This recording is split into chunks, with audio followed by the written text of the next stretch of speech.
Welcome back, Rosebuds, to 6 true deadly demon encounters. We have 7 stories for you today, and I say 7 stories because 6 are true and 1 is not. As you listen, try and figure out which one is completely fake. At the end, I'll reveal which one is the imposter.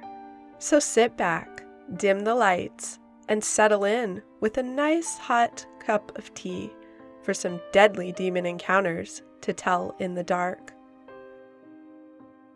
Story number 1, The Smiling Man. This is something I usually only share with my close family and friends.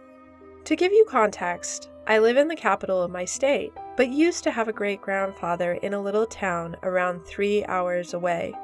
He died a couple of weeks before turning 101 years old. That last bit is irrelevant, but just a fun fact.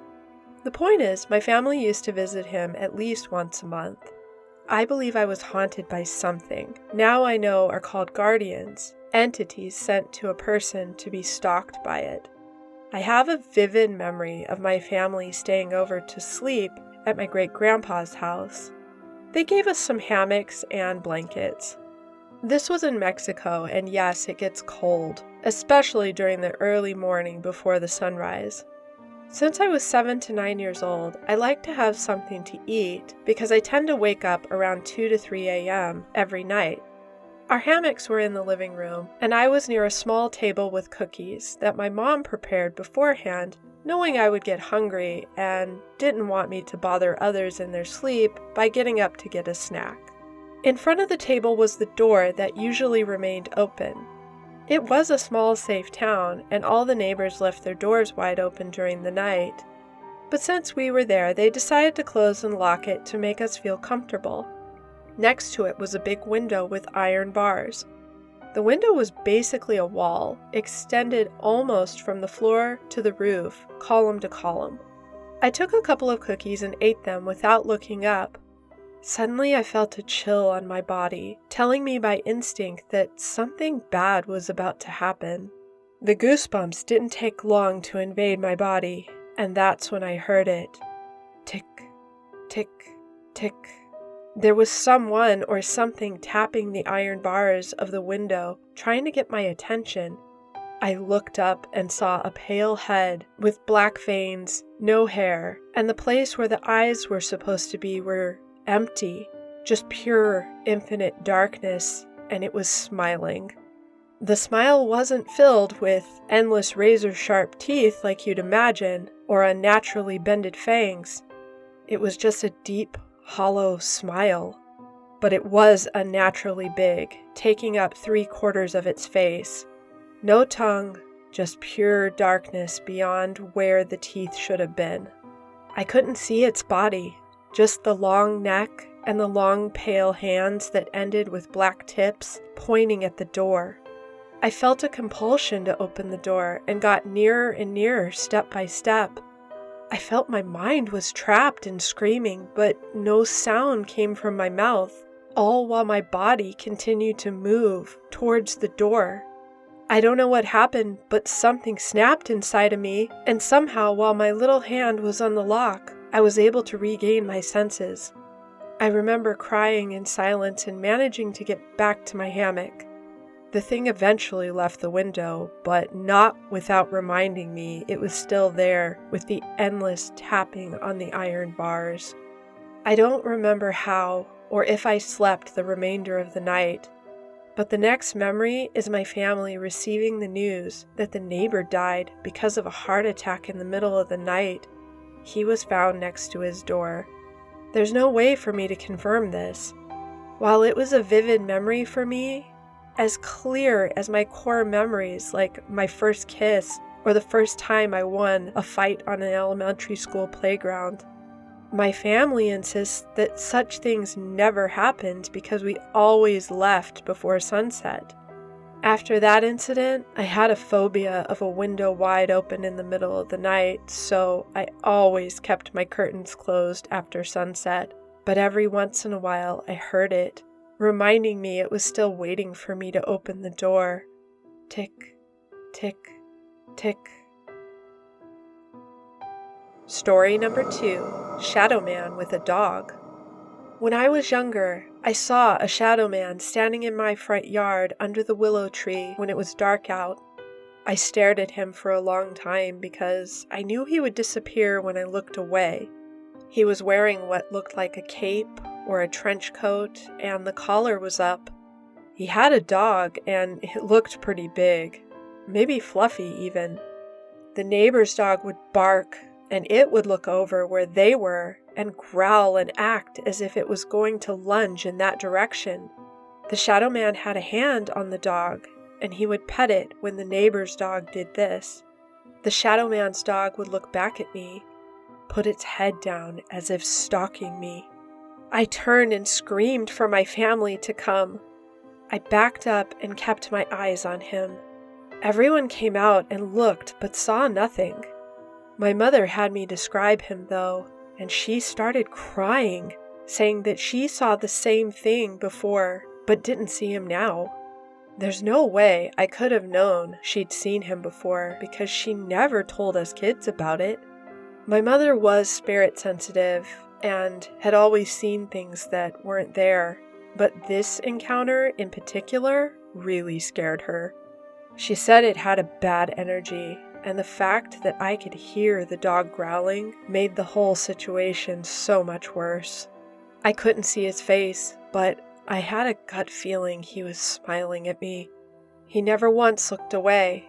Finally I did, and when I looked back, he was gone. Story number 3, The Wheelchair Man. When I was pregnant with my second child, I would have insanely vivid dreams. Usually just random things, but one night I dreamed about what I'd come to know as the Hat Man. I'll give a little background for context in the dream. My friend, who I'll call A, recently moved to a different home, and her friend, I'll call C, moved into the old one. Me and C were only acquaintances, but since A had lived in the home, I was very familiar with it. In my dream, I was walking up to the house with my husband and my oldest daughter. I was coming to babysit for C. It was super foggy and dark, with no other houses around.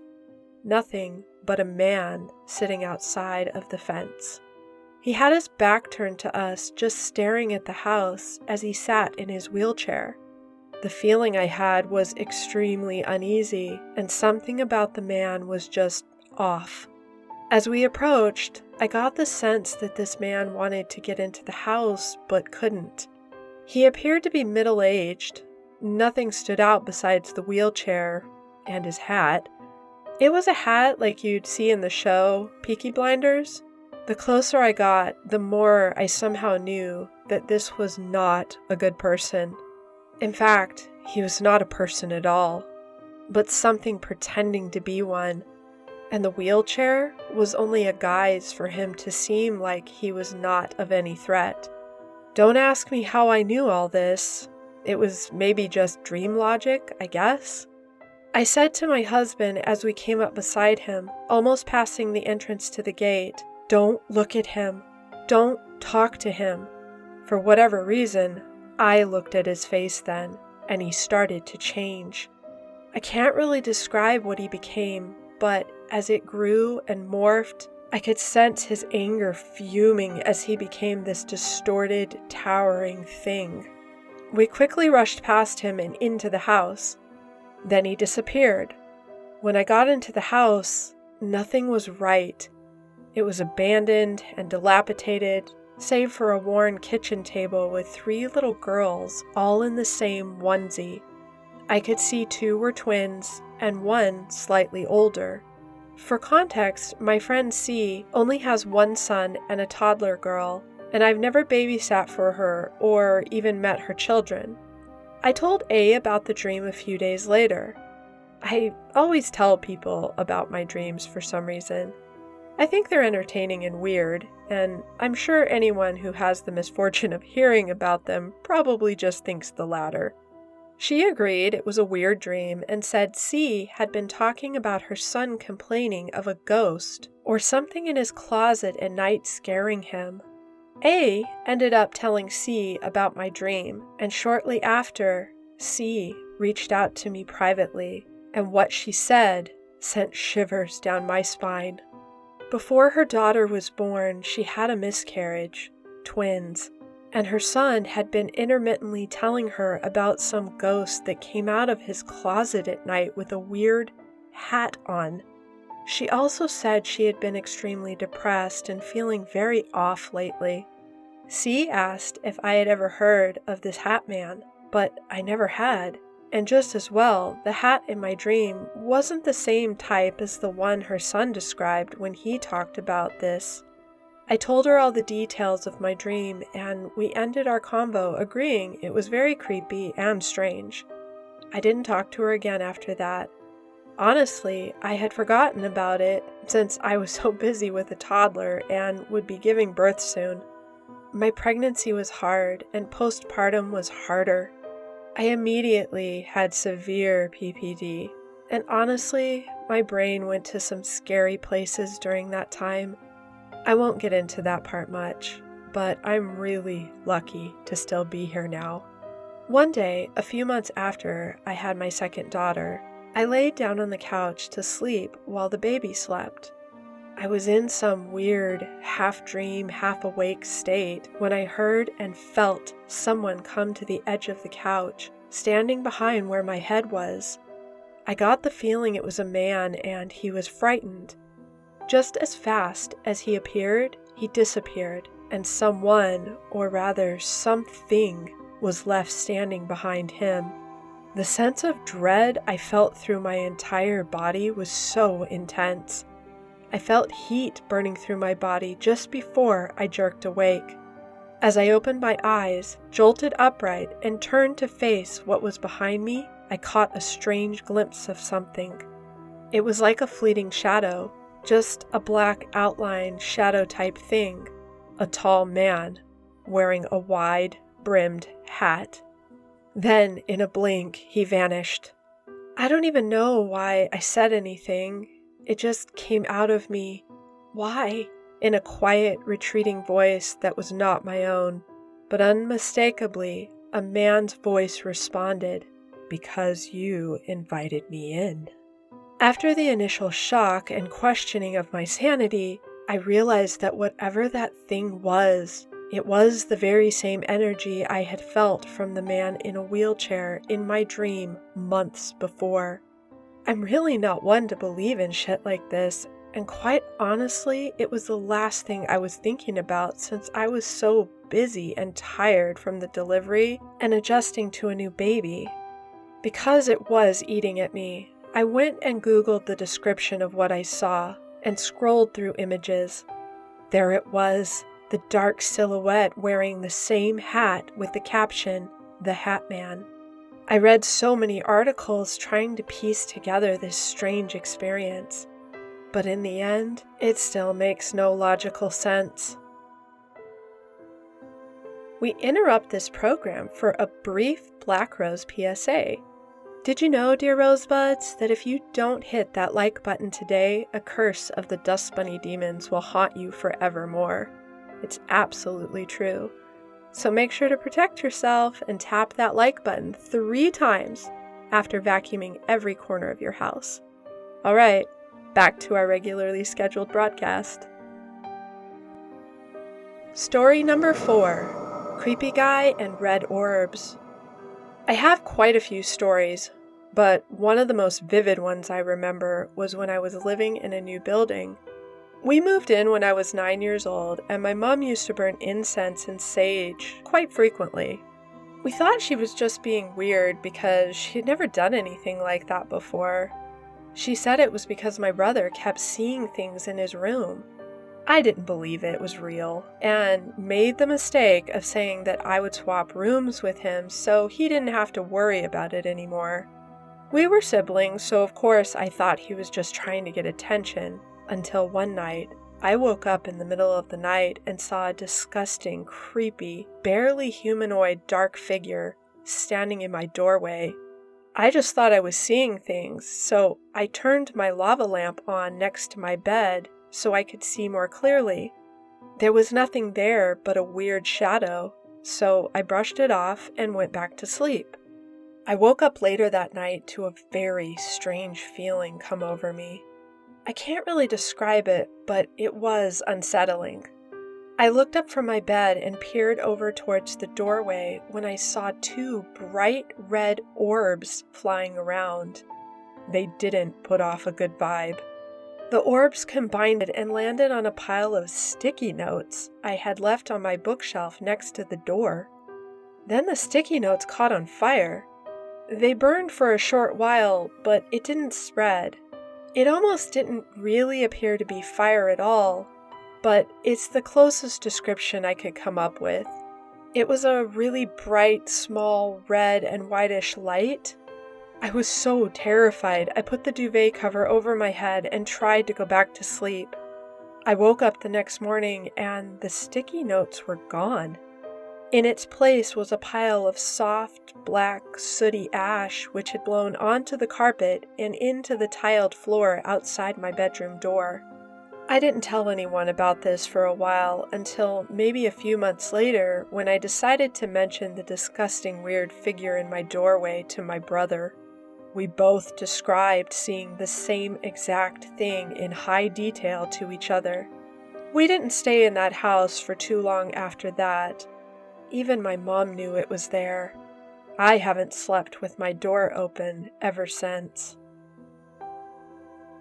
Story number 5. I think I have a demon infestation. A little backstory on my apartment. The last owner died there by taking her own life. I didn't know this before moving in, but the neighbors told me after I moved in. Needless to say, I was a little miffed with the real estate agent that I wasn't informed. I did notice weird things happening from the day I moved in, but brushed it off. Such as things moving all the time, things getting thrown off counters and tabletops, or doors randomly opening when there was no rational cause. The worst experiences were when I was watching YouTube or TV and my devices would randomly stop or turn off altogether. One time happening I can attribute to an electronic glitch, but repeatedly? I don't think so. It's not just me. People who come over say they have a completely irrational feeling being in my home. I smudge and set shields, and it seems to do no good. I'm starting to believe that the death caused a dark entity to become attached to this place. The most terrifying experience happened the other night. I woke up at the witching hour of 3 a.m. sharp. I was in a dead sleep, and I saw something sitting on the edge of my bed. When I sat up, it got up, turned around, and it's a woman. She was beautiful, with red lips and dark hair done up in a messy bun, but her clothing looked like 1900s maybe? She was smiling at me, but it was not benevolent. I know this sounds like something straight out of a horror movie. You can imagine I was frozen in fear, and then my rational brain thinks, I'm probably dreaming and this is sleep paralysis. But it was a fleeting thought because I backed up into the headboard instinctively and remember I'm sitting up in bed. For a moment or two, it just stands there looking at me. Finally, I get up the nerve to say, "This isn't your house. Leave now." Her face looked angry, but she left. I'm pretty convinced this was a demonic presence. I don't believe it's the woman who took her life because the clothing on the ghostly apparition was too old. I can't move out at the moment because I have a year-long lease and I still have 7 months left, but needless to say, I'm saving up for a deposit on a new place right now. In the meantime, I have to sage the hell out of the place every other day. If I miss a day, weird things begin to happen and I notice the paranormal activity starting up again. I have a theory, but it's a pretty dark one. I have heard of demon entities haunting and taunting people.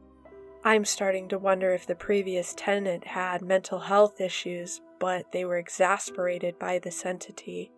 I've never had mental health problems before, but I'm starting to feel mental being in this place. It's gotten to the point where I spend as much time away from home as possible, which is exhausting. I hope things get better. In the meantime, please put out prayers of white light and intentions of a good outcome. I'll keep you all updated as this unfolds. I'm hoping for the best.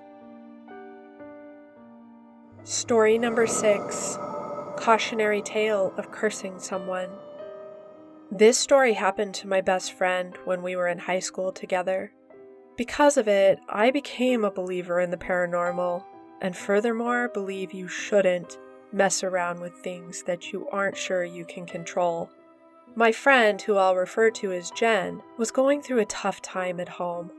Her parents were constantly arguing and on the brink of divorce.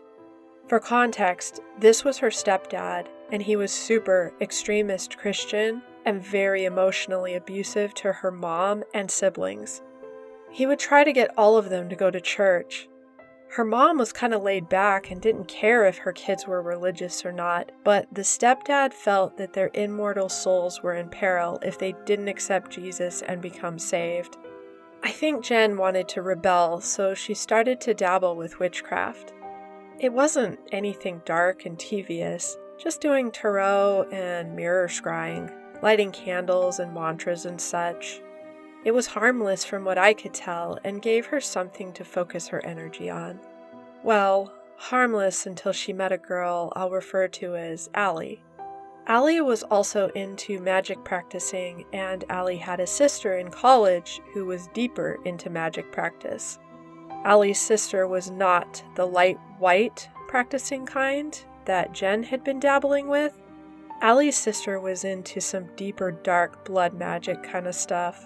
Jen told me about it and I got a really bad feeling. I told her she should probably stay away from that and just stick to what she was already doing. I wish she had listened to me. Jen, Allie, and the older sister all got together one evening and decided they were going to put a curse on Jen's stepdad. My personal opinion, the college gal didn't give two shits about Jen. I think she just wanted to push the envelope and see how real her blood magic abilities could go. Anyway, afterwards, things got really bad, and Jen started losing weight. Within 2 weeks, she dropped like 40 pounds and then stopped coming to school. I tried to contact her, but wasn't able to for a few months. This was all before cell phones. About a year later, and she finally opened up to me about the whole thing. She confided in me that after they did that spell, she kept seeing a dark presence, a shadow-like entity in the corners of her house. She started hearing voices that grew louder and louder.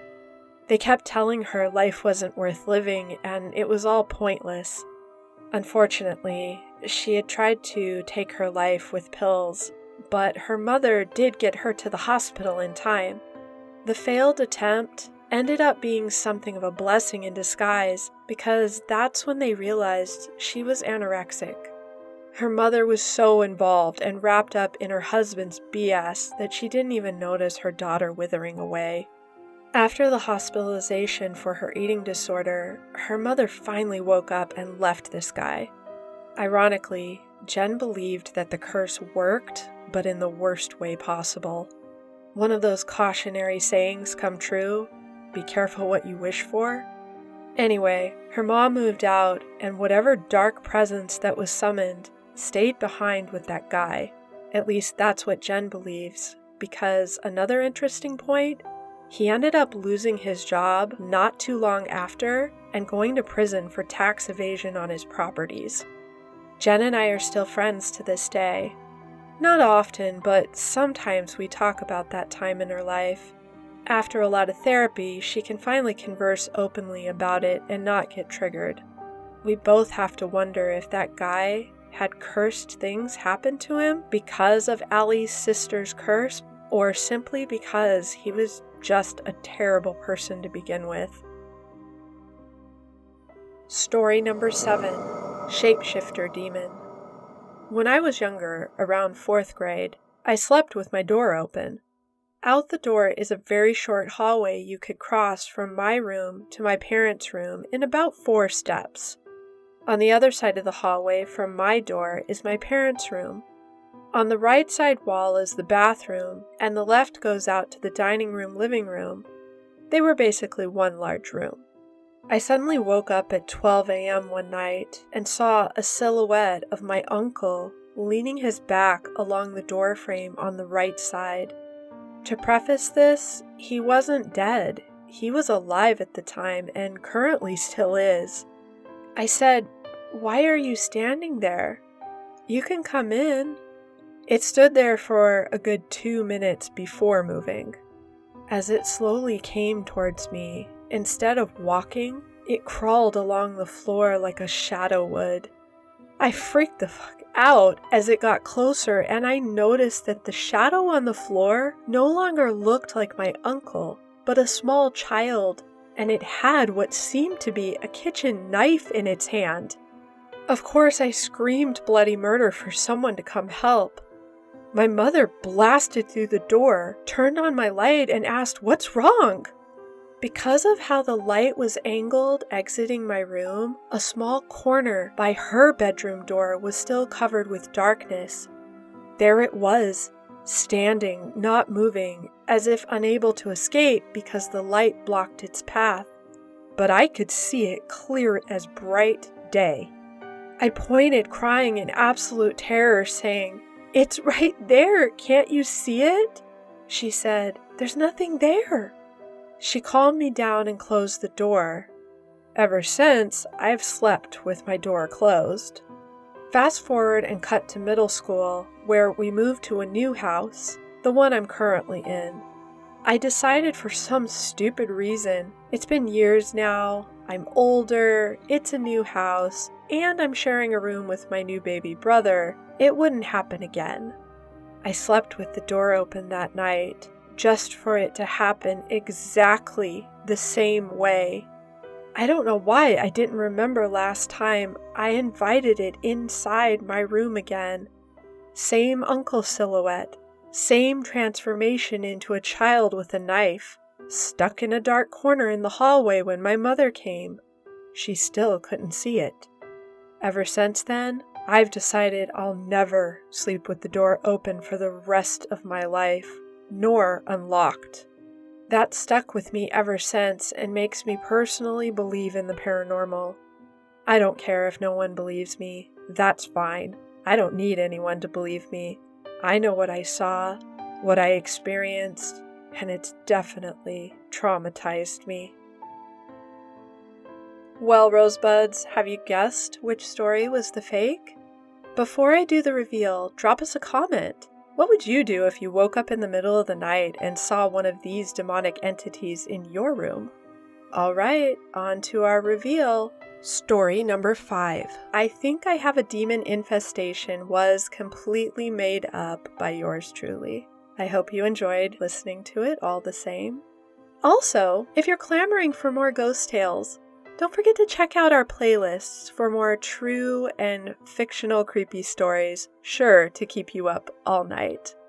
Alright, that's a wrap. Thanks for listening. Take care and stay creepy.